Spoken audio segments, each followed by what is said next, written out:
Gracias también a toda la gente que se ha unido y estamos aquí listos para aprender de la sabiduría del doctor Javier Picasa. Con la bendición de Dios, empezamos. Si ustedes quieren repetir algo de ayer, de volver a los temas de fondo de la apocalíptica, tal como ayer los presentaba. Alguien, no digo nombre, me ha pedido si tiene usted 500 folios, ¿por qué no me los manda? He mandado algunos, tengo algunos otros perdidos, pero la temática de hoy, por si a alguno le interesara muchísimo, está prácticamente en este libro titulado Antropología Bíblica, donde le dedico la mitad del libro a la figura de Enoc. De todas maneras, si alguien quiere, puede ponerme unas letras al correo electrónico que anda por ahí. Si no, al final del curso, Félix les mandará material. Ayer presenté algunos elementos de la apocalíptica, algunos. Hoy voy a centrarme en la figura de Enoc, que nos permite penetrar en el comienzo de la apocalíptica. Es la figura casi más conocida para muchos estudiosos del Antiguo Testamento. Aparece su figura perfectamente presentada, pero de dos maneras, en el libro del Génesis. Dejamos a un lado Génesis 1, creación del mundo. Génesis 2, 3, Adán y Eva. Llegamos a Génesis 4, donde empieza la polémica por el enfrentamiento entre los dos primeros hermanos, Caín y Abel. En este contexto, capítulo 4, verso 16 del Génesis, se dice: Caín salió de la presencia del Señor y habitó en Nod, al este del Edén. Cuando es expulsado del paraíso, Caín habita con su esposa, con Eva, al este del Edén, hacia oriente. Desde Palestina hacia Irak, hacia Irán, la India, no hacia el mar Mediterráneo. Y allí, capítulo 4, verso 17, fuera del paraíso, conoció a su mujer. Conocer con el sentido profundo que tiene ese término en la Biblia. El conocer es conocerse, es darse uno al otro, es tener intercambio total de persona a persona. Conoció a su mujer, ella concibió y dio a luz a Enoc. Conforme a esta tradición, Enoc es el primer hombre que nace después de la expulsión del paraíso. Y dice el texto una cosa misteriosa y profunda. Enoc tuvo un hijo llamado Irad. Irad tuvo un hijo llamado Mehujael. Mehujael engendró a Menasael o Metusael. Y Metusael engendró a Lamec. Lamec tomó dos mujeres, una Ada y otra Sila, y las hizo esclavas y mujeres. El primer matrimonio polígamo y la primera opresión de dos mujeres en manos de un hombre. Sila dio a luz a Tubalcaín, Tubalcaín forjador de herramientas de hierro y cobre, etcétera, etcétera. Pero lo más importante es que aquí se dice que Caín conoció a su mujer, dio a luz a Enoc y construyó una ciudad. Y le puso el nombre de su hijo. Y la primera ciudad se llamó Enoc. Este es un tema interesantísimo. Va unido el surgimiento de un hijo con la creación de una ciudad. Una ciudad que trae las mayores bendiciones, pero trae también las mayores maldiciones. La ciudad va a ser el lugar de enfrentamiento de la lucha de unos hombres contra otros. Sobre esto escribió un libro fantástico. Un poeta, un escritor, un pensador protestante suizo llamado Ellul, La ciudad. ¿Saben ustedes todo el tema actual del Papa Francisco, que está queriendo pasar de la pastoral urbana de los campos a la pastoral de la ciudad? Una ciudad infernal como es Buenos Aires, según aquella novela tan bonita de Sábato sobre héroes y tumbas. Allá el diablo está debajo de Buenos Aires, pero otros han dicho que el diablo está debajo de Sevilla o de Roma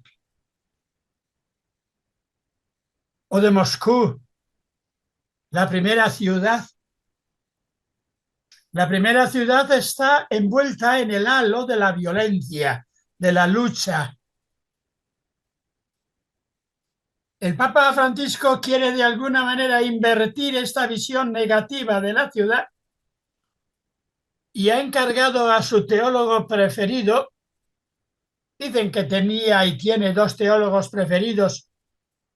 Uno es el de la propaganda de la fe, Lucho Fernández, y otro es Galli, que de alguna manera dicen algunos que es el teólogo de cabecera del Papa también de Buenos Aires, Galli. Galli ha escrito muchas cosas sobre la ciudad. Y cuando yo estuve un tiempo allá en Buenos Aires, una ciudad bendita, pero por otra parte llena de contradicciones, allí los del Instituto Frascati, no es me olvido, Instituto Teológico Pedagógico de la ciudad de Morón en Buenos Aires, me encargaron que hiciera una especie de trabajo largo sobre la ciudad en la Biblia. Desde esta primera ciudad llamada Enoc hasta la última ciudad, que es la ciudad del Apocalipsis, la ciudad de las puertas abiertas, la ciudad de las bodas del Cordero. Y allí me he dedicado bastante tiempo a escribir la historia de las ciudades benditas y malditas de la Biblia. La ciudad bendita Jerusalén, la Nueva Jerusalén. Las ciudades malditas como Nínive, como Babilonia, como Roma, ciudades malditas. Pues bien, este Enoc está vinculado a la primera ciudad. Pero como los judíos son gente muy sabia, en el libro del Génesis, junto a esta primera historia de Enoc, fundador de la primera ciudad, un hombre ambiguo, vuelven a escribir la historia de Enoc de otra manera, en el capítulo 5, y van contando todos los hijos de Adán. Después de la expulsión del paraíso, los hijos de Adán hasta el diluvio, que tienden a ser 9, en un tiempo en que vivían mucho tiempo, unos 1000 años, y cada uno de esos personajes de esta historia antigua tiene 100 leyendas en torno a él, 100 historias. Estos personajes son capítulo 5, verso 3 y siguientes. Adán tenía 130 años cuando engendró un hijo. El tercer hijo, el bueno, no Caín y Abel. El hijo que se llamaba Sete. Sete engendró a un hijo llamado Enós. Enós engendró a un hijo llamado Kenaán. Kenaán engendró a un hijo llamado Malalel. Malalel engendró a Yared. Yared a Enoc. Enoc a Matusalén. Y después de Matusalén vendrá el final de esta historia otra vez con Lamec, con el que hemos dejado olvidado arriba. Y en esta historia se dice algo interesantísimo.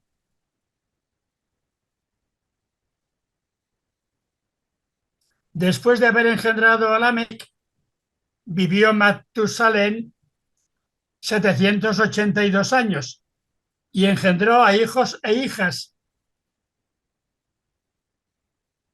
Y en ese tiempo pasó algo interesantísimo. La conversión de Enoc, la transformación de Enoc. Se dice, capítulo 5, verso 34. Enoc empezó a seguir los caminos de Dios. En aquel mundo antiquísimo de héroes que vivían casi 1000 años, capítulo 5, verso 24, Enoc siguió los caminos de Dios y después desapareció. Después de haber vivido 365 años. ¿A qué os suena esto, 365? Estamos en un mundo de astrónomos. La mejor astronomía se escribió por entonces, entre Babilonia, Siria y Palestina. Se contaron perfectamente los años que van del pleno sol, que es para nosotros 21, 22, 23 de junio. Para los del sur, el pleno sol está ya en diciembre, pero un año de sol son 365 días. Vivió un año de sol, o sea que de alguna manera es el signo del sol. Y murió jovencísimo. Todos los de su entorno vivieron casi 1000 años, sobre todo Matusalén. Este pobre hombre vivió solo 365 años, un año solar, y caminó en el camino de Dios, y fue como un sol, y después desapareció. ¿Por qué desapareció Enoc? ¿Quién se lo llevó? Según la leyenda preciosa antigua, Enoc desapareció porque se lo llevó Dios con él a su gloria. Hay otro al que la leyenda, la tradición dice que Dios se lo llevó. ¿Quién fue? En un carro precioso de fuego, grandes caballos. ¿A quién se lo llevó Dios al cielo? A Elías. Por tanto, tenemos dos en el cielo ya, desde el principio, con Dios. Enoc y Elías están reservados para el fin de los tiempos, para que se nos revelen. Y de alguna manera son como Mesías. Tenemos, por tanto, un Enoc con elementos duros, malos. Enoc es el que fundó con su nombre la primera ciudad, Caín. Por tanto, Enoc es el dios de la Ciudad de México, de Nueva York, de Bogotá, de Roma, de Moscú, Dios de hombre de los riesgos de este mundo. Pero al mismo tiempo, Enoch tiene otra faceta, que es la faceta de haber tenido los 365 años de vida del sol y Dios se lo llevó a la gloria. Vamos a ver qué hace Dios, digo, qué hace Enoch en la gloria. De Enoch escribirán con fantasía increíble los mejores textos del Antiguo Testamento. Por ejemplo, el libro del Eclesiástico, que es un libro, se llama Ben Sirach también, un libro extrañísimo, el más judío de todos los libros judíos, y sin embargo no está en el canon judío. Lo tenemos nosotros en el canon, los católicos, los ortodoxos. Nosotros tenemos en el canon el libro del Eclesiastés, el Coelet, pero no tenemos el Eclesiástico, el Ben Sirach. Y el libro del Eclesiástico Ben Sirach tiene dos noticias interesantísimas sobre Enoch. Interesantísimas, ¿por qué? Porque del Eclesiástico tenemos un texto hebreo que se ha encontrado tarde, antes no se encontró, por eso no está en el canon antiguo de la Biblia judía. En el texto hebreo se dice que Enoch está en el cielo por toda la eternidad, estudiando todas las cosas para enseñárselas a los hombres. Por tanto, el revelador celeste, el que lo sabe todo, está allá en el cielo, al lado de Dios. ¿Y qué oficio tiene Dios en el cielo? Pues crear y hacer cosas. ¿Y qué oficio tiene Enoch en el cielo? Estudiar. ¿No os parece algo bonito? Pero para nosotros, según el libro de San Pablo, 1 Corintios 13, allí veremos a Dios y seremos vistos por Dios. Y el cielo es la contemplación beatífica, ¿verdad? Pero para un judío de raza de estos escritores de libro que están día y noche escribiendo y escribiendo libros, el cielo consiste en poder seguir escribiendo libros e investigando todo. ¿Os gustaría que Dios os mandara al cielo, os pusiera un pupitre y os dijera toda la vida estudiando, toda la eternidad, hasta que se me ocurra a mí terminar el mundo? Ese es el cielo de algunos rabinos judíos. Pero la traducción griega de este libro del Ben Sirach, del Eclesiástico, dice que Dios está, que Enoch está en el cielo haciendo penitencia. Eternamente hace penitencia.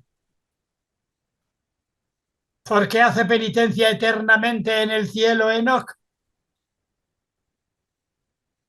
Por pedirle perdón a Dios. Perdonar los nombres que veo mejor. Hace penitencia por Miriam, por Roy, por Monseñor René, por Nidia, por Félix, si está escuchando, por Vivian, por Marisol, por Rosa, por Javier Arias, por mí. Está Enoch allá en el cielo pidiendo a Dios perdón por todos nosotros, para que tenga misericordia de nosotros. Es por tanto el modelo de penitencia hasta que llegue el fin de los tiempos. Tenemos por tanto un Enoch que por un lado es un sabio, que nos puede enseñar la sabiduría secreta, pero que por otro lado es un penitente que está con las manos levantadas pidiéndole perdón a Dios por toda la mala gente que estamos en este mundo. De todas maneras, el que mejor ha escrito la historia de Enoch es el libro de los Jubileos. A ver, si alguien está mirándome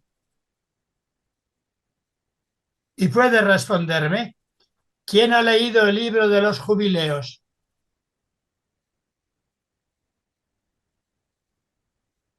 En tiempo de Jesús, ningún hombre honrado que andaba por la calle desconocía este libro, porque era el más conocido, el más citado en Qumran. Han encontrado restos de este libro en todas las cuevas de los judíos. Los jubileos son el libro de los jubileos. Un jubileo, ¿cada cuántos años se da el jubileo según la ley judía de Levítico 25? ¿Cada cuántos años? Hay un jubileo pequeñito, que es el año sabático, que se vuelve enseguida. Ese son 7 años. Pero eso no es el jubileo, jubileo. El jubileo en serio son 7 por 7. Es decir, 49,50. 7 semanas de años cada jubileo. Y cada jubileo según el famosísimo libro aquel de Levítico. ¿Qué pasa en el mundo? ¿Qué pasa cada jubileo en el mundo? ¿Qué tiene que pasar para que el mundo ande bien? Que de pronto a los 49 años, cada 50 años, se reparten entre todos todas las cosas del mundo, a todas por igual, a todos lo necesario para vivir una tierrita y un poquitín y una posibilidad de pequeña familia y vive. De tal manera que todo se reparte entre todos. Sería un lío que eso se pusiera a cumplir. Los judíos, como son gente sabia, dijeron que claro, eso no se puede cumplir porque es muy difícil, porque ellos, bueno, eso son ya habladurías, ¿verdad? Y los multimillonarios y los dueños de imperios, y sería hermoso empezar cada 49 años todos iguales de cero. Los jubileos. En ese libro de los jubileos se dice: Enoc fue el primero que en este mundo se dedicó a pensar y a escribir e inventó primero la escritura de los mayas y la escritura de los chinos y la escritura de los hindúes y la escritura de los romanos. Inventó la escritura, los libros. Eso es interesantísimo, ¿eh? Inventó la doctrina, antes no había doctrina, cada uno pensaba lo que quería. Inventó, por tanto, la ley verdadera antes de la ley de Moisés, la doctrina. Tuvo la sabiduría de todas las cosas del mundo. Escribió un libro de astronomía con todas las señales del cielo. Una astronomía más perfecta que la que tuvieron los mayas, que fue de las más perfectas. Una astronomía más perfecta que la de los incas, que la de los de Irán, que los chinos, que tienen una astronomía muy perfecta. Escribió un libro de astronomía. Vio en visión nocturna todo lo que pasará. Cerró los ojos, se puso en oración y vio todo lo que ha de suceder en todas las generaciones. ¿Con quién estaba Enoc en el cielo viendo todo y conversándolo todo? Con los grandes ángeles. Y escribió todo lo que pasa en este mundo. Y enseguida veremos el libro de Enoc. Enoc se puede comparar con otro sabio grande judío que subió al cielo y vio las cosas del cielo y bajó para decirlas. ¿Quién fue otro sabio judío? Dice la Biblia en un lugar: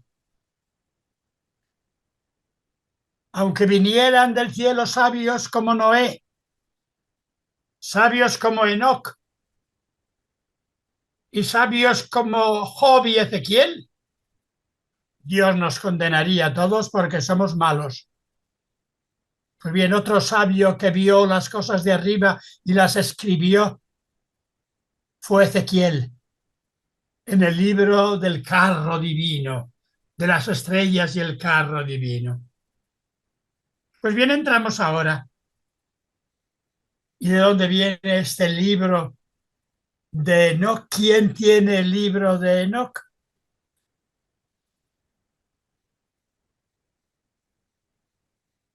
Claro,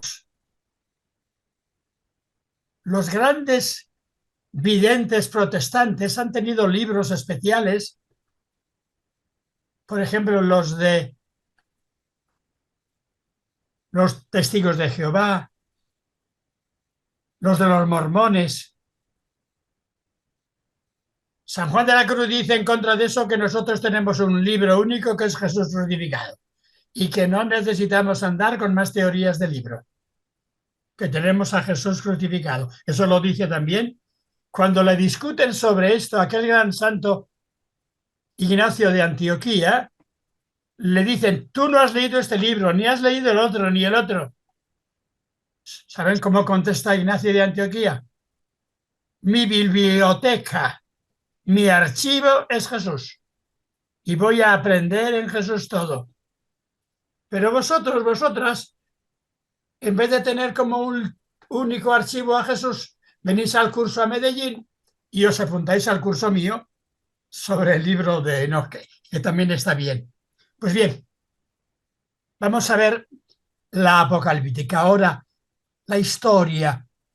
Hubo tiempos antiguos en que había profetas, tenían visiones, pero no tenían visiones apocalípticas. Las visiones apocalípticas nacieron, se extendieron en el judaísmo en tiempos de una radical transformación. Cuando todo se hunde, cuando el mundo anterior salta en pedazos,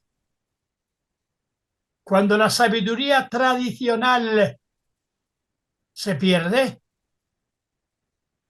entonces es que el mundo acaba y tiene que empezar un mundo nuevo.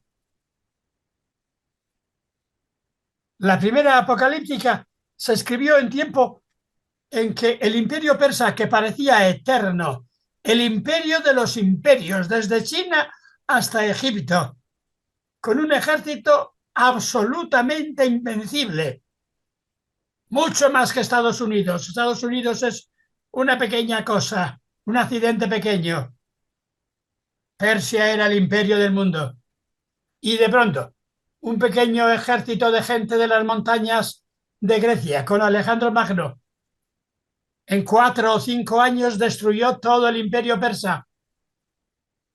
Y pareció que todo se iba a destruir. A ver si os digo de otra manera. Imaginaos ahora que lo de las elecciones de Venezuela es un juego de manos pequeñito, eso son cosas pequeñitas. Las elecciones de Argentina, nada. Las de Brasil, Estados Unidos, imaginaos que mañana, en 2 meses, que esta batallita entre la Harris y el otro, pues es un juego, porque desaparece Estados Unidos. ¿En cuánto? ¿En 15 días? ¿En 20 días? Con todos los ejércitos. ¿Y quién queda? Rusia, China, qué sé yo.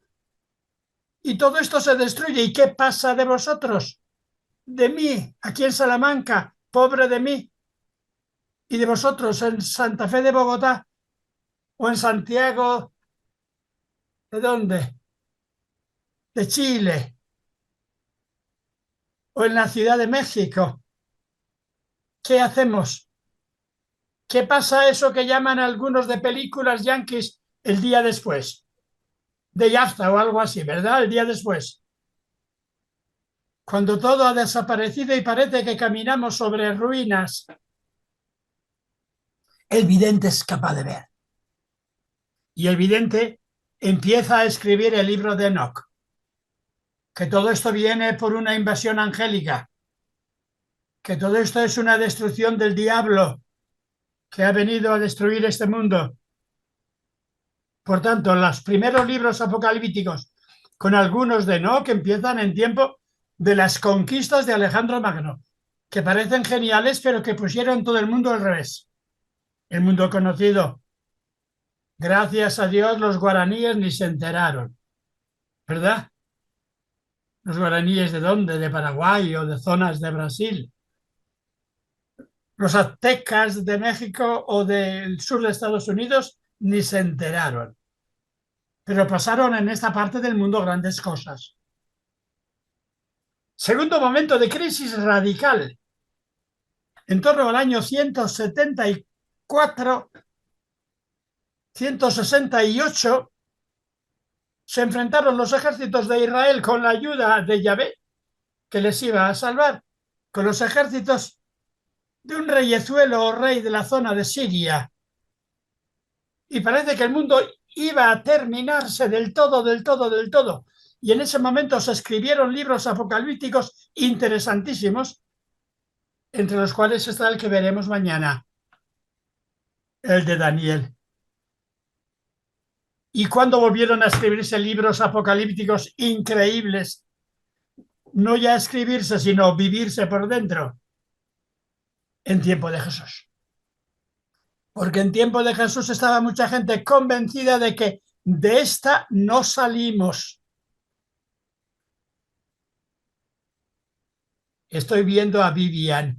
Tengo un amigo que se llama Vivian, pero es chico. Y es apellido Vivian, ¿verdad? Y es majísimo. Como será seguro Carmen, Vivian, Rosa, Luz, todos. En tiempo de Jesús que viene la guerra y si Dios no lo para, se muere toda la gente del mundo. Porque están romanos contra judíos, pueblo contra pueblo, nación contra nación. Imaginaos que dentro de unos días están echando bombas, cosa que no es imposible, rusos e ucranianos, Netanyahu y los judíos, los jefes de, qué sé yo, de grupos árabes de un tipo o de otro, los de Irán, los de China. Si empieza la guerra de todos contra todos, podemos decir hay buenos y hay malos, o la cosa se nos complica y es difícil decir buenos y malos, y termina todo en ese tiempo. Surgió Jesús abriendo un posible camino. De eso os hablaré si llegamos a ello, si no vienen los tiempos apocalípticos antes, que pueden llegar el jueves, el viernes, ¿verdad? Temas de fondo que hay detrás. ¿Somos tan malos como para haberle enfadado a Dios tanto que mande guerras y destrucciones así? ¿O este mal tiene que venir de quién? De ángeles perversos que andan por ahí. Es decir, que Dios se equivocó, ¿está claro? Se equivocó. Porque puso ángeles para custodiar a los hombres. Pero los ángeles, en vez de custodiar a los hombres, ¿qué les hicieron? Se adueñaron de ellos, los manipularon, violaron a las mujeres, inventaron las guerras, jugaron con nosotros. Claro que los ejércitos son buenísimos, pero la Biblia apocalíptica tiene la impresión de que una vez que haces un ejército, el ejército el cuarto día o el día 20 se dedica a andar por ahí tirando tiros y tirando bombas y dominando el mundo. O sea que estamos bajo un pecado angélico. En segundo lugar, parece que Dios está dormido y no actúa. Sí, tenemos momentos en que decimos yo y Dios, qué bien con Dios. Pero ¿dónde está Dios en este pequeño mundo, gran mundo de destrucción? Y no hace falta ir a Auschwitz, como fue el Papa anterior, Benedicto XVI, y preguntó allí, en Auschwitz, Dios, ¿dónde estabas? Y alguien le respondió, ¿y los hombres dónde estaban? Y los nazis, y los ingleses, y los yanquis, y los franceses, y los africanos, ¿dónde estábamos? ¿Tenemos necesidad de que venga alguien a liberarnos de los males? ¿O va a venir de repente, sin que nadie se dé cuenta? Estaban todos comiendo y bebiendo, ¿recordáis? Alegrándose, y de pronto, sin darse cuenta, llegó ¿qué? El diluvio. El diluvio fue el castigo merecido por los pecados de entonces. Según lógica, teníamos que haber desaparecido por un tipo de diluvio. Esto lo sabe la Biblia, pero también lo saben los mayas y lo saben los incas. Ha habido diversos mundos que han ido destruyéndose y han venido unos mundos nuevos, distintos, ¿verdad? Pues bien, a Enoc se le atribuye un libro. ¿Quién escribió ese libro? Es un libro en 5 volúmenes. ¿Por qué en 5 volúmenes? Porque estamos en tiempos en que le da a la gente como un deseo de organizar 5 libros clave. En ese momento se está organizando por obra de los sacerdotes oficiales, diría así entre comillas los buenos, de Jerusalén, se está organizando una biblioteca que empieza por 5 libros. En vez de 5 libros, el título que le ponen es 5 estantes pequeños donde se meten los rollos. ¿Cómo se dice en griego 5 estantes? Pentateuche, Pentateuco. Los 5 estanterías. Yo tengo aquí pues un cajón donde puedo meter un rollo, ¿verdad? Hicieron 5 libros para resumir todo lo que se sabe desde el templo para los buenos. Esos 5 libros son Génesis, Éxodo, Levítico, Números y Deuteronomio. Pues bien, en ese mismo tiempo, unos vecinos, que yo creo que andaban cerca del templo de Jerusalén, pero eran de una tendencia un poco distinta, tengo la sospecha, además de que algunos de estos vecinos andaban de día con la biblioteca del templo y de noche con la biblioteca de los videntes, escribieron 5 libros también, los llamados los 5 libros de Enoc. No os los explico ahora, si alguno tiene ganas de verlos con más cuidado, los puede ver cuando acabe el curso. Ahora voy a explicaros solo el primer libro del Pentateuco de Enoc. Y duró este libro del Pentateuco de Enoc en escribirse desde el tiempo, quizá de Alejandro Magno, hasta el tiempo de Jesús. Da la impresión de que en tiempo de Jesús todavía no estaba terminado el libro. Y el libro de las parábolas de Enoc andaba todavía escribiéndose. Y de Jesús se puede decir que sabía algo de cómo había esta gente, porque Jesús era como muy curioso y no iba a la escuela, pero algunos que van mucho a la escuela no se enteran de nada. Y algunos que van menos a la escuela se enteran de muchísimas cosas. Y Jesús seguro que sabía muchas cosas de este círculo de los de Enoc. Y la cosa más importante que Jesús nos ha metido en el tema del círculo de Enoc, ¿qué es? El tema del Hijo del Hombre, que discutían durísimamente cómo era y cómo vendría el Hijo del Hombre. Es decir, la nueva humanidad. Y allá por tiempo de Jesús se terminó de escribir este libro, que no ha pasado a ninguna Biblia canónica de las grandes iglesias, ni en la Iglesia católica, ni en la protestante, ni en la ortodoxa, ni en la siríaca, pero hay una iglesia increíblemente profunda que conserva este libro y lo tiene como canónico. Que me levante la mano que es alguien que sepa en qué iglesia este libro de Enoc es canónico, escrito, traducido en una lengua muy parecida al árabe, muy parecida al siríaco. ¿Cómo? Quizá Marta Romanelli lo ha dicho, ¿verdad? Etiopía. Etiopía es una zona de África que está en el Alto Nilo, que fue como repoblada por gente de raza semita, parientes de los arameos y de los judíos, y que conserva un lenguaje semita, y que tradujeron allá al idioma etíope el Pentateuco, de Enoc y lo tienen como libro sagrado. Y es una iglesia espléndida, de las más bonitas iglesias que hay, cristiana, profundamente piadosa, que sigue teniendo como canónico este libro de Enoc, con sus partes distintas, con su Pentateuco de Enoc. Ya os iré explicando un poco todo esto. Tengo que mirar el reloj.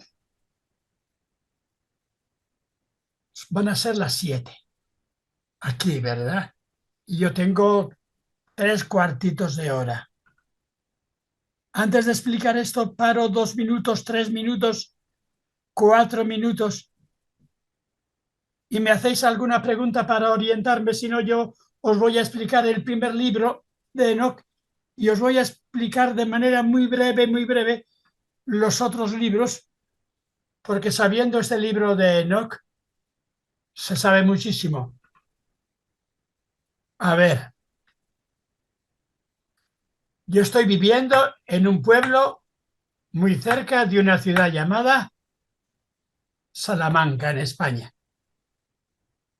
Aquí en España, en Salamanca, hace casi 100 años, el año 1920 y tantos,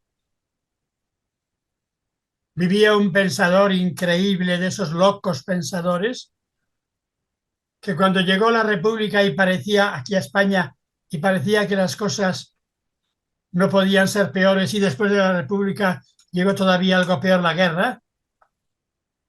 Cuando le quisieron expulsar, él escribió un libro precioso que lo fue escribiendo para un periódico de México, que está publicado en una librería, Biblioteca de México, el año 1933, un libro que se titula La ciudad de Enoc. Es decir, estamos en la ciudad de Enoc, la ciudad cainita, la ciudad del Enoc duro. Y escribió día a día, durante tiempo, las memorias de la ciudad de Enoc. ¿Y por qué escribían lo de la ciudad de Enoc? Porque no le pagaban bien, porque la República le quiso echar y le echó, y porque tenía 8 hijos y entre ellos tenía uno o dos muy enfermos. Y la única manera de sobrevivir, ¿sabéis cuál era? Mandar por, ¿cómo se mandaba por los barcos un mensaje antes, que no había correo electrónico? Mandaba mensajes a periódicos de México, de Argentina, que le pagaban las cosas que mandaba. Y de eso vivía, y durante un tiempo fue mandando trabajitos pequeños de cómo se vive en la ciudad de Enoc. Imaginaos que vivís en una ciudad de Enoc. Puede ser en Chicago, o puede ser en Los Ángeles, o puede ser en Santa Fe de Bogotá, o puede ser en Tucumán, de Argentina. Y os imagináis cómo este es un mundo de Enoc. Le tengo mucho cariño a ese libro de Unamuno, que fue el gran filósofo de aquí de Salamanca. Y empieza diciendo: en aquellos días los hombres empezaron a multiplicarse. Eran ya bastantes. Y tuvieron una gracia grandísima y una desgracia inmensa.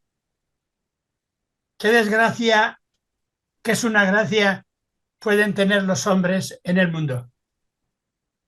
Pensarlo con un poco de maldad. A ver, los hombres se multiplicaron, engendraron, y les nacieron chicas, hijas bellísimas, lo cual es hermosísimo, tener hijas hermosas, lo cual es peligrosísimo, porque tener hijas hermosas, hermosísimas, desencadena el deseo, la codicia de la gente violenta. Y no solamente de la gente violenta, sino de los ángeles de arriba. Un primer cristiano que dice que las chicas guapas no bailen y bailen y bailen en la asamblea cristiana por los ángeles, porque los ángeles están mirando y no tiene deseo de que atraigan sexualmente a los ángeles. ¿Quién dice eso? San Pablo, ¿no recordáis? Cuando habla del velo de las mujeres, todavía San Pablo anda metido en una especie de visión como esta. No hay que tentar a Dios con la gran hermosura. ¿O esto es solo de territorios donde hay hombres forajidos que se dedican a violar chicas guapas o ángeles que vienen a violar a chicas guapas? Y vieron los hijos de Dios, esto lo dice el Génesis, hijos de Dios, ¿quiénes son? Los santos, los buenos, los hijos de los jefes de Irak, de México, de Irán, de Argentina, de Estados Unidos, los ricos, ricos, o los ángeles del cielo. Lo deja el Génesis un poco velado, y viendo que eran bellas, apetitosas, fueron y cada uno agarró una y se la llevó para violarla, evidentemente. Y nacieron entonces grandes problemas en el mundo. Así escribe el Génesis porque no quiere meterse en el lío de que los ángeles cohabitan con mujeres. Porque el Génesis bíblico de nuestro Pentateuco es un libro serio que no cree en que pueda venir un ángel y violar mujeres. Que bueno, se dice, lo dicen los libros escondidos, pero de hecho, en realidad, los que violan no son ángeles, sino que son, ¿qué? Hombres malos de este mundo. En contra del libro del Génesis que dice eso, el libro de Enoch dice, vinieron los ángeles malos y violaron mujeres y convirtieron este mundo en pura violación y en pura guerra. Os leo cómo escribe lo mismo el libro de Enoch. En aquellos tiempos, cuando se multiplicaron los hijos de los hombres, sucedió que les nacieron hijas bellas y hermosísimas. ¿Bueno o peligroso? ¿Se puede decir esa broma que ha dicho de vez en cuando un hombre a otro hombre? Ten cuidado con tu hija Luz o con tu hija María, porque está encendiendo por ahí miradas raras que yo las veo. ¿Y qué le haces? ¿La encierras en casa? ¿O qué le haces? ¿Matas a ese chico que anda con fuego? Es complicadísima la vida. Las vieron los ángeles, los hijos del Dios de los cielos. Las desearon y se dijeron, pecado de los ángeles. Los ángeles vieron que en el cielo tenían todo, pero eran ángeles muy machos. Y estos ángeles muy machos tienen todo menos dos cosas que necesita un hombre macho, que son otros hombres para luchar con ellos en guerra y mujeres para violarlas. Porque la mujer en este mundo, según decía Nietzsche, en el fondo no es más que el descanso del guerrero. El oficio del guerrero es luchar y es trabajar y es ganar miles de dólares y es hacerse muy rico y después desahogarse violando mujeres. Los ángeles juraron sobre el monte Hermón, que es el monte del juramento. Aquí no se vuelve atrás nadie. Y aquí cada uno tiene que violar a una o dos o cuatro mujeres. De lo contrario, ¿lo digo en castellano duro de Castilla o lo digo en castellano piadoso? Lo digo en castellano duro. Perdonad, por favor. El que no se agarra a unas cuantas mujeres y las viola es un marica malo. ¿Está claro? Por tanto, los ángeles violadores descendieron. Descendieron para tomar mujeres. Descendieron para guerrear en el mundo. Y el mundo es una lucha entre ángeles buenos y ángeles malos. Una lucha por mujeres en el fondo. ¿Cuántos bajaron con este juramento? 200. Cada uno jefe, con otros a su servicio. Cada uno tomó mujeres que quiso y comenzaron a convivir ángeles del cielo con mujeres y quedaron embarazadas las mujeres y nacieron un tipo de gigantes violentos, durísimos, un tipo de gigantes que empezaron a comer todo lo que había. Ya estáis viendo, ¿no? Hay algunos que comen todo lo que hay y no dejan más que alguna sobra para otros. Hombre, no comer en sentido físico, porque,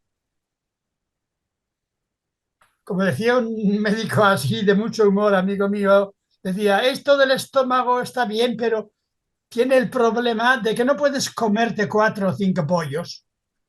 Con uno ya te basta y si comes más, a lo mejor enfermas. Pero hay un tipo de comida que puedes comer muchísimo y no enfermar.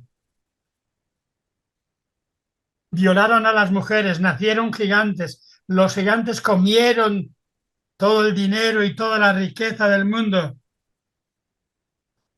¿Qué enseñaron los ángeles del cielo a la humanidad? Enseñaron a poseer violentamente a las mujeres, no a amarlas, sino a poseerlas. A una mujer no se la quiere, se la posee, se la viola. Los que andan por ahí muy románticos cantando a mujeres y demás, muy sencillitos y muy así, esos son unos negaos. Hay que ser como los ángeles duros de los cielos que bajan a poseer mujeres, a violarlas. Y estos enseñan al mundo las malas artes, las artes de la mentira y del engaño. El amor se convierte en un arte de mentira, de engaño. Y se convierte en guerra. ¿Y por qué luchan las mujeres?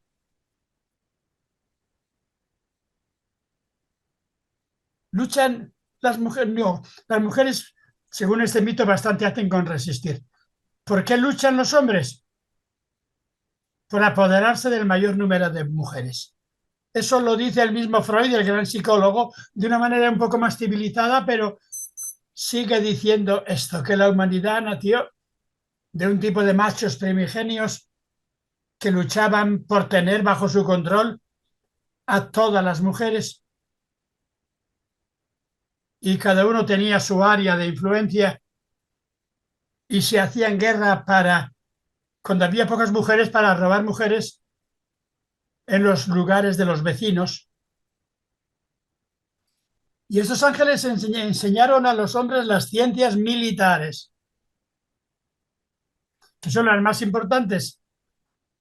Las ciencias militares, que son la ciencia para hacer bombas atómicas, la ciencia para ganar guerras.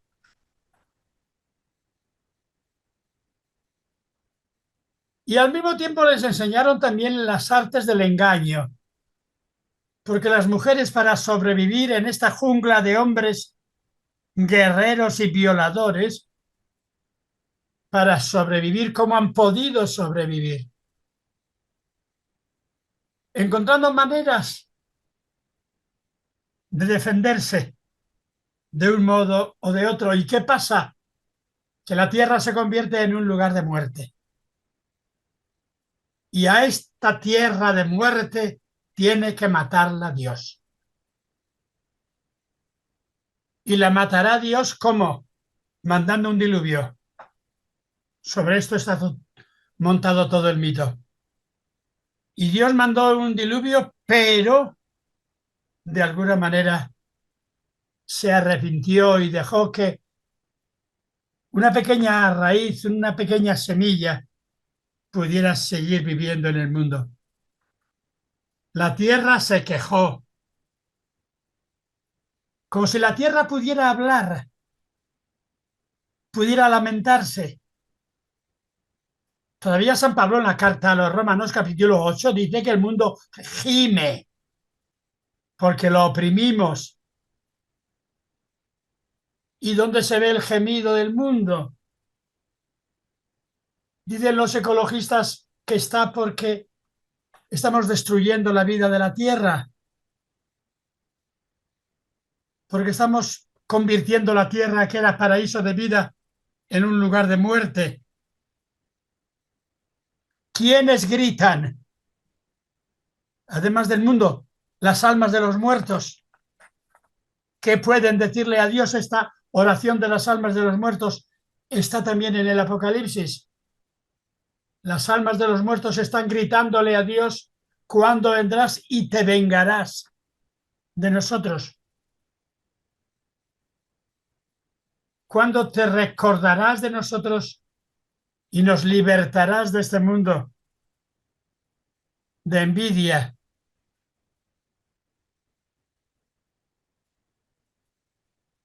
Enoc escribió este libro, que es paralelo al del Pentateuco. Está el Pentateuco oficial, Génesis, Éxodo, Levítico, Números y Deuteronomio, y este Pentateuco, que para nosotros es apócrifo, que no está reconocido en la Biblia, pero que ha dejado cantidad de restos en todas las tradiciones cristianas. Lo veremos mañana y pasado.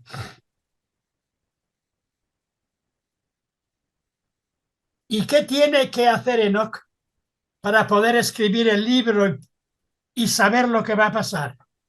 Imaginaos. Os dejo 2 segundos para pensarlo. Y si alguno quiere, me lo levanta la mano dentro de un par de minutos y me dice: ¿qué tendrá que hacer Enoc para saber lo que va a pasar? ¿A quién se lo tendrá que preguntar? ¿Dónde tendrá que ir?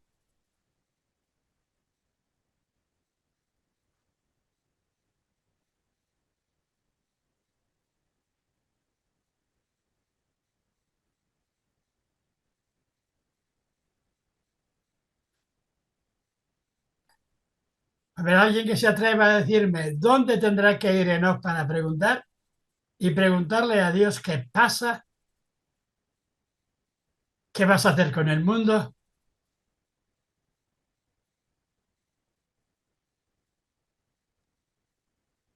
Si estuviera en manos de alguno de vosotros la solución de todo esto,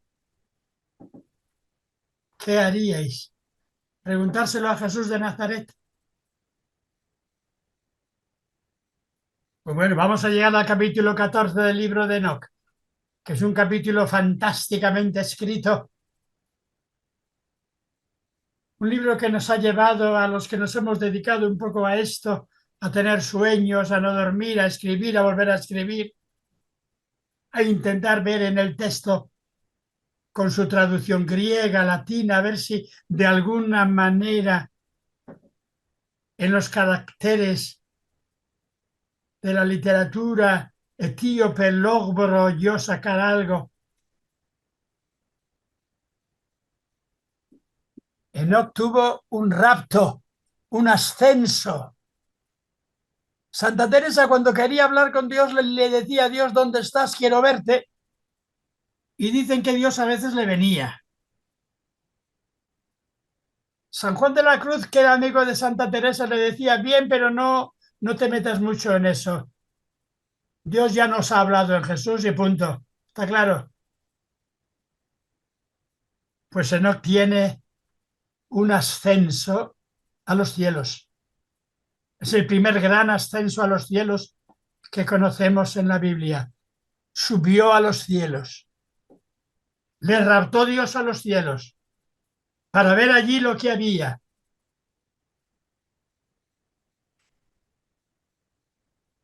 He aquí que la nube y la niebla me llamaban. He aquí que el curso de los astros y los relámpagos me apresuraban. He aquí que los vientos de Dios me empujaban, levantándome a toda prisa y llevándome al cielo. O sea que tenemos un relato de un hombre que está siendo llevado al cielo. La tradición musulmana retoma este motivo y dice que un hombre especial llamado Muhammad fue a Jerusalén y allá en Jerusalén, montado en un camello, subió a los cielos y vio. ¿Recordáis, verdad? Los cristianos decimos que Jesús vio, que subió al cielo por la resurrección y que nos ha dicho seguid, pero no se nos ha puesto a contar las cositas que ha visto allí. Lo que vio en la subida al cielo Enoc fue 7 cielos, uno detrás de otro. Una primera gran casa de Dios, con el trono y la gloria de Dios. Y vi en el trono de Dios, que era como de escarcha, con un círculo de astros alrededor, con un sol brillante, la gloria de Dios. Y veo en la primera altura en la que me detengo, la gloria de Dios. ¿Y qué tiempo estoy allí? Una milésima de segundo o millones y millones de siglos. Da lo mismo. Una vez que subes, el tiempo termina. ¿Dónde entraban algunos judíos que eran piadosos para verle y preguntarle a Dios, según las leyendas, y para subir a un lugar prohibido donde solo entraba el sumo sacerdote una vez al año, el Santo de los Santos, y allí no había nada? El único que nos cuenta lo que vio fue el inmenso general romano Pompeyo, que tomó la ciudad el año 63 y dijo: abrirme la puerta, quiero entrar. Le dijeron: no, vas a morir. Correrme la cortina, voy a entrar. Y entra, se quita las armas, entra con respeto, mira, ve que no hay nada, sale y dice: no ha pasado nada, entrad, haced lo que tengáis que hacer. Yo me inclino ante el Dios de la oscuridad y del silencio. Una historia bonita de un romano que entra. Entramos en esa oscuridad de Dios y nos sube la nube, nos sube la gloria de Dios. Entramos en la parte alta de los cielos y vemos algo o no vemos nada. Imaginaos a un judío cómo se le puede ocurrir.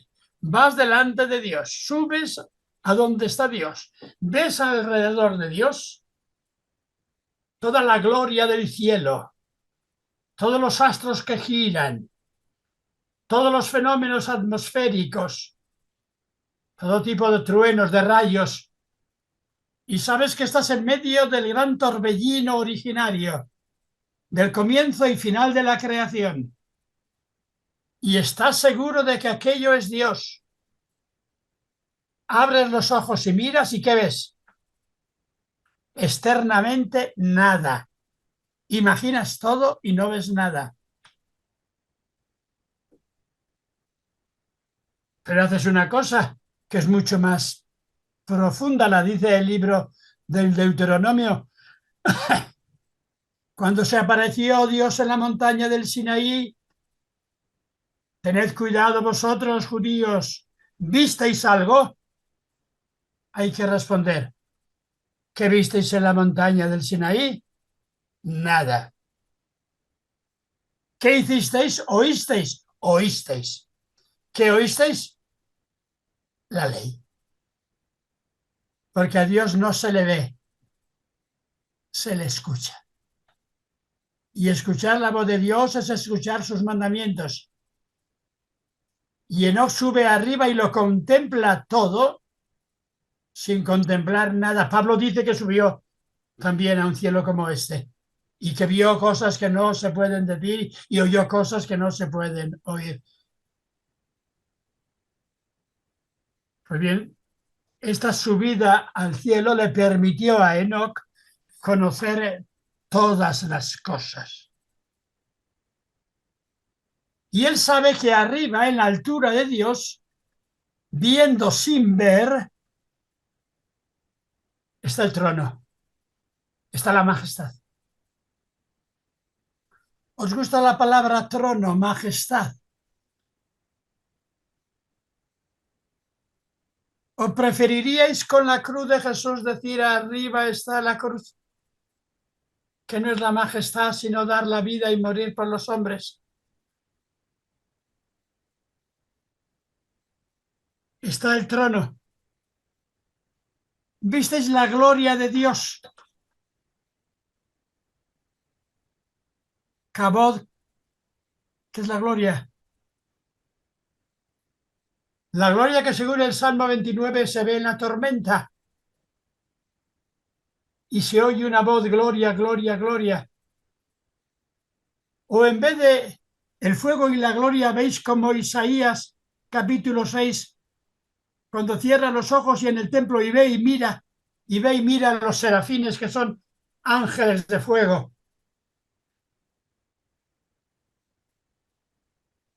¿Y qué palabra escucha? Repetida 3 veces. La que escuchan los buenos cristianos en misa. Santo, santo, santo. ¿Verdad? En griego, hagios, hagios, hagios. Santo, santo, santo. Kadosh, en hebreo. ¿Cómo lo escucha? ¿Cómo me cambia esa palabra? Y en el fondo, el verdadero judaísmo, según este libro de Enoch, no está en cumplir la ley, sino que verdaderos judíos son los que de alguna manera han hecho el camino de ascenso al cielo. Son un tipo de contemplativos. Esto se pondrá de relieve en la cábala judía. Mañana os hablaré de eso. Los auténticos judíos son los que han hecho el camino de ascenso al cielo, como Enoch, y han visto allá la gloria de alguna manera, sin ver nada, y han escuchado. Ciertamente cumplen la ley los 6 días de la semana, pero un día a la semana van a tener una visión, una revelación, y son como Enoch. Estos serían como Santa Teresa de Jesús, aquí de Salamanca, que era hija y nieta de judíos de esta raza, de Enoch. Y Santa Teresa fue capaz de contar no los 7 cielos, sino las 7 moradas. Porque el cielo de Dios es un castillo y tienes que entrar pasando en las moradas. Las 7 moradas. No sé cuántas moradas hay en el Palacio de la Moneda de Santiago de Chile o en la Casa Rosada de Buenos Aires o en algún palacio importante de México o en Versalles, una morada, otras 7. Y tienes que pasar las 7 puertas para llegar. Y te espera allá en el centro del castillo, en la 7ª morada. Y os pregunto de manera muy fuerte, ¿habéis hecho el camino y habéis entrado en la 7ª morada? Como este Enoch. ¿Y qué habéis visto? ¿Qué habéis escuchado? ¿Cómo os habéis sentido? Estos días anda parte de la prensa mundial lamentándose de que en los Juegos de París algunos idiotas hayan puesto una imagen más o menos camuflada de la última cena. A mí el problema que me da es que son poco artistas, que no tienen sensibilidad profunda de belleza, más que otra cosa, porque de estas cosas se rió, pero con humor y con belleza, por ejemplo Cervantes, en el Quijote, se ríen un poco del pequeño Don Quijote y le montan en un caballo de Dios y le dicen, mira, ahora va subiendo y va subiendo y llegarás y verás. Y se ríen un poco de él, pero cariñosamente. Y está escrito con una especie de ternura grande, cómo llega a saber a Dios.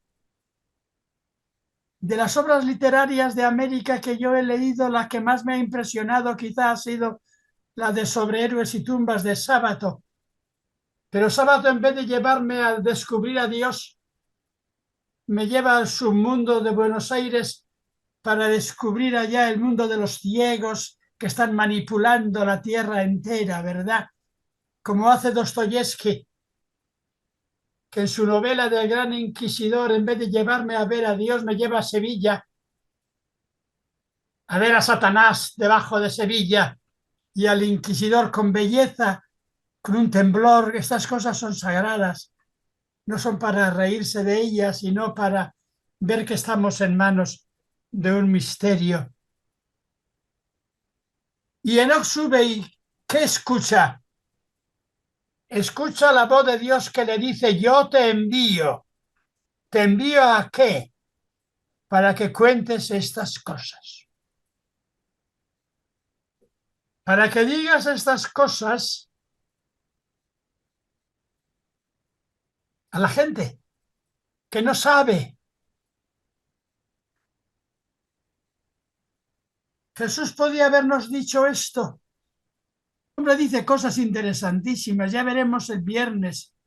He visto a Satanás caer como un rayo, ¿recordáis? ¿Qué ve? Jesús sube a la montaña y le dice a Pedro, a Santiago y a Juan, vamos a ver. Y le ven en la montaña con Elías y Moisés y oyen una voz. Y lo que ven que es, de alguna manera ven a Jesús resucitado. Seguro que os ha pasado, seguro que el año pasado os lo he contado, seguro que alguien me lo ha escuchado.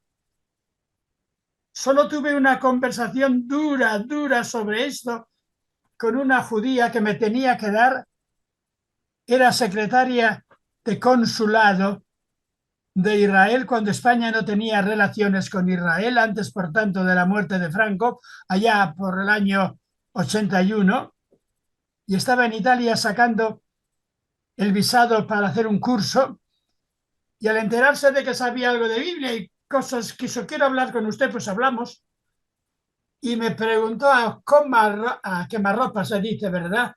Al tiro. ¿Usted ha visto a Jesús? ¿Qué responderíais? Le dije, mire usted, señora, verle, yo creo en él, creo que está en el fondo de mi vida, creo que me habla, pero verle, yo así temblando no me tenía que firmar y yo necesitaba que me firmara para poder ir a Israel, ¿verdad? Y me dice, yo le he visto, he hablado con él y me ha dicho, fijaos en esto, vais a ganar la guerra, vamos a ganar la guerra, ¿quiénes? Los judíos. Porque Jesús es el que nos defiende en la guerra, señora. Pues, hombre, yo creo en Jesús, creo que Jesús viene de los judíos, creo que Jesús salvará a todos, a los judíos y a todos, pero creo que no por la guerra. Por tanto, bueno, y ahí quedamos. ¿Cómo le digo yo a alguien que crea en Jesús y me pregunta, ¿tú has visto a Jesús? Y me lo preguntó otra vez una niña, hija de una sobrina. Me dijo, ¿tú crees en Dios? Un poco, y en Jesús un poco.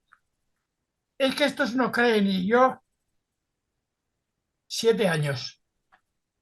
Y me preguntó así, ¿cómo sabes que Jesús es Dios y está vivo? Y le empecé a contar algo y me dice, te estoy preguntando en serio. Y me tienes que responder en serio. Y a una cónsul judía o a un alumno como vosotros se le puede mentir. pero una niña de 7 años que te está mirando a los ojos y te ha preguntado por qué eres cristiano, has visto a Jesús, no le puedes mentir. Y sudando, le empiezas a decir que se trata de verle de otra manera, que hay otra serie de ojos, que ver es sentir en el corazón y vivir en el alma, saber que Él te está dando la mano y que cuando caminas estás con Él y que si vives es porque Él está viviendo en ti. Y yo creo que me salió bien. O la niña era demasiado buena y creía en mí y me dijo, ¿qué te parece? Me parece bien, me dijo. Me parece bien que creas en Jesús y que digas que se puede creer y vivir en Jesús.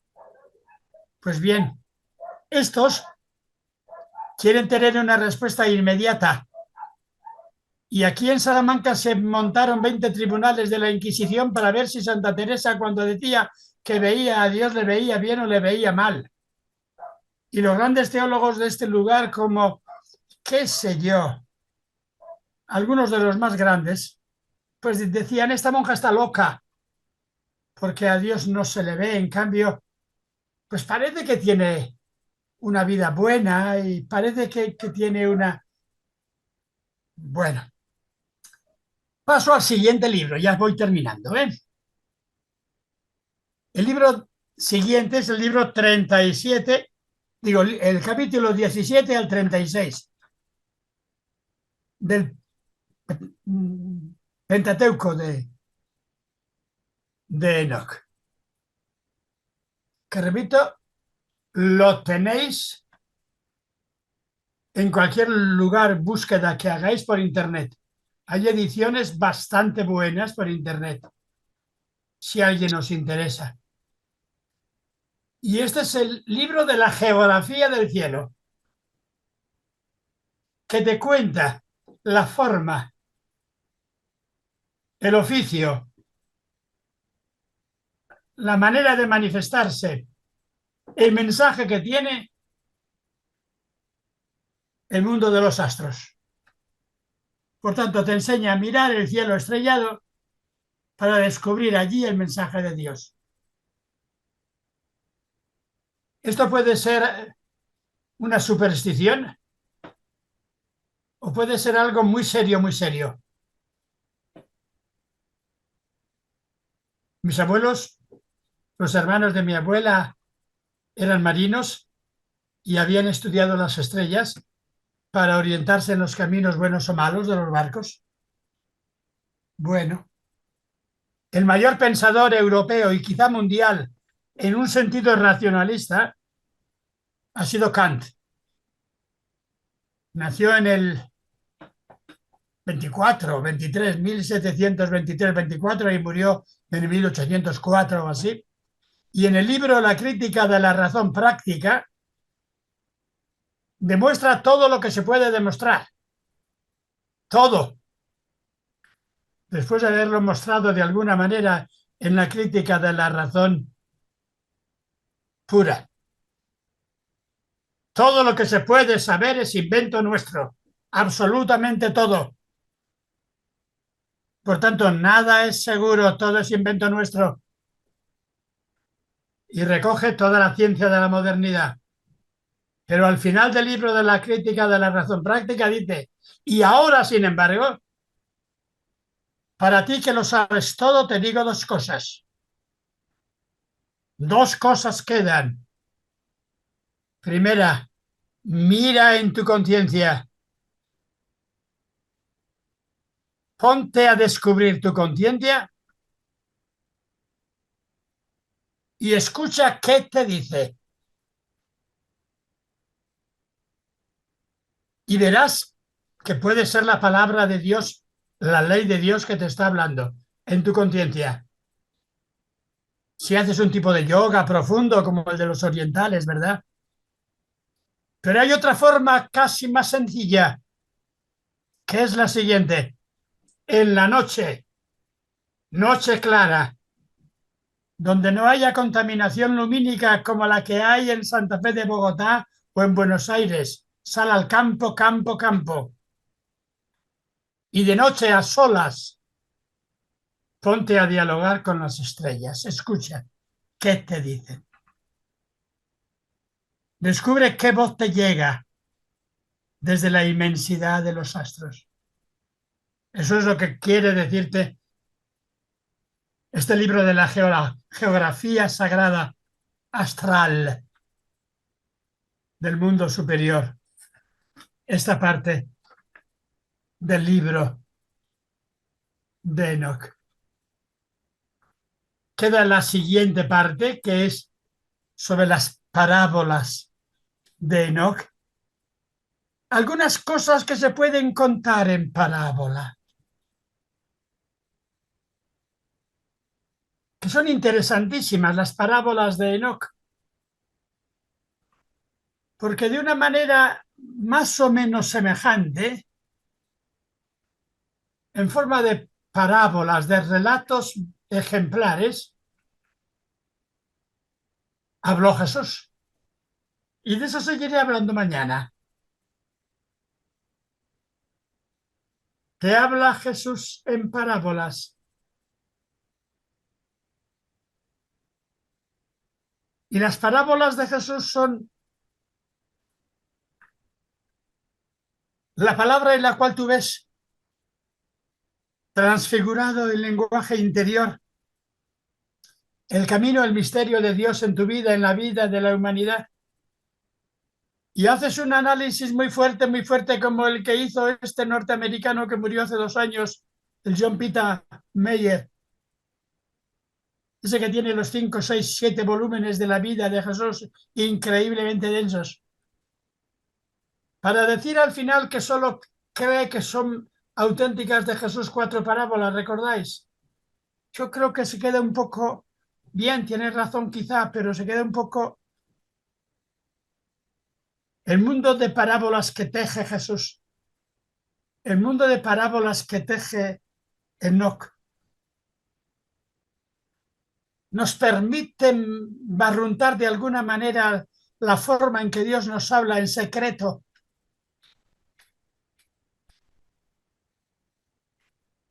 Y si tenéis a lo mejor algún bonito recuerdo de lectura, ¿habéis leído algún libro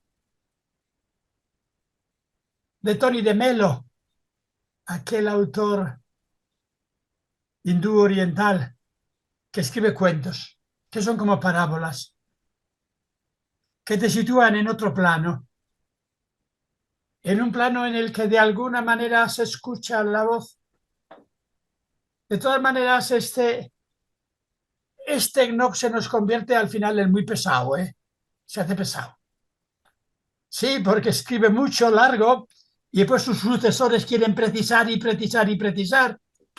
Y hay un Enoch eslavo que solamente se conserva en traducción eslava, que es increíblemente difícil de entender, y hay otras versiones de Enoch, y está toda la cábala, y toda la cábala termina siendo una lectura en otra perspectiva de los libros de Enoch. Y entonces dices, está bien que la Iglesia Católica me haya dicho no te estropees la vida leyendo mucho a Enoch. Hombre, si quieres entrar un poco en este mundo, pues entra ¿en quién? En Daniel, que dice algunas cosas parecidas a Enoch, pero en un lenguaje que no es tan duro, que no es tan bárbaro, que además pues respeta más la libertad humana, porque en el libro de Enoch al final da la impresión de que hagas lo que hagas, Dios ya ha escrito lo que va a pasar de ti. ¿Sí o no? Hagas lo que hagas, pienses lo que pienses, Dios ya ha escrito lo que va a suceder contigo. Este era el tema, con esto acabo, literario más importante de un autor que anduvo por aquí en Salamanca estudiando, que era fraile, Tirso de Molina, que decía cosas que no le agradaban al rey y que el rey lo mandó a República Dominicana para que aprendas. A ver si te entretienes allí con aquella gente. Al cabo de unos años logró que cambiara el primer ministro de España y le dejaron volver. Y escribió 2 obras resumiendo todo esto de Enoch. Y lo resumió en 2 obras terribles. Uno es el Don Juan Tenorio. El Don Juan Tenorio es el arte de violar mujeres, está claro.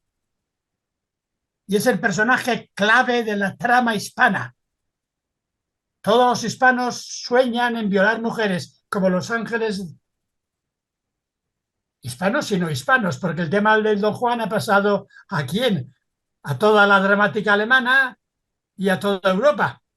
Después lo han dulcificado con el Don Giovanni, así más dulce, con Mozart y demás. Pero toda la vida está en violar mujeres y al final pedir que Dios te perdone. Tirso de Molina lo manda al infierno, dice, a un hombre como ese ni Dios le debe perdonar. Claro, en cambio, el drama ya más popular, el de Zorrilla, pues al final le salva a Dios. Y la otra obra de Tirso de Molina, que no se haya terminado, es el drama de El condenado por desconfiado.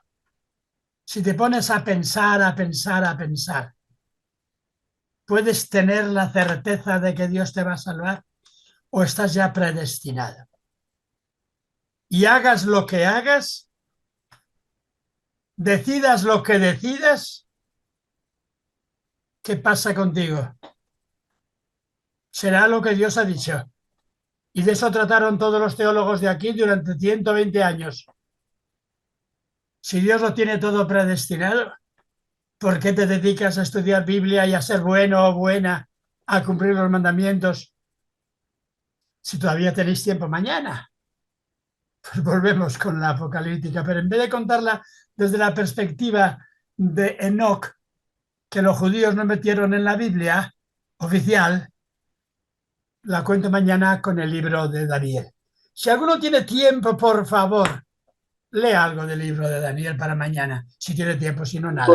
Profesor, todo el libro se va a leer. No. Con el capítulo 7 y el 12 ya basta, porque ¿cómo les voy a tener yo? Muchas gracias, padre. Muchas gracias. Gracias a usted.